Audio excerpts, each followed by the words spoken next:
ഇന്നത്തെ ചോദ്യം ആരാണ് യഥാർത്ഥ ഗാന്ധി എന്നുള്ളതാണ്.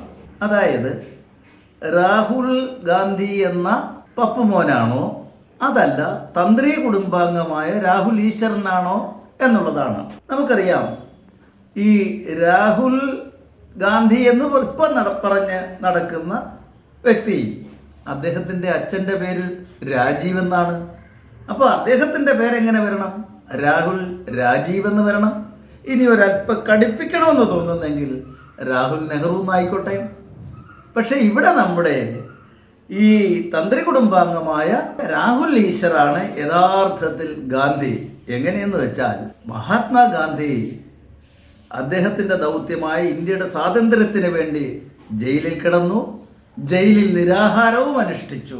ഇവിടെ നമ്മുടെ രാഹുൽ ഈശ്വർ അദ്ദേഹം ഏറ്റെടുത്തിരിക്കുന്ന പുരുഷന്മാരുടെ സ്വാതന്ത്ര്യത്തിന് വേണ്ടി അദ്ദേഹവും ജയിലിൽ കിടന്നു, നിരാഹാരവും അനുഷ്ഠിച്ചു.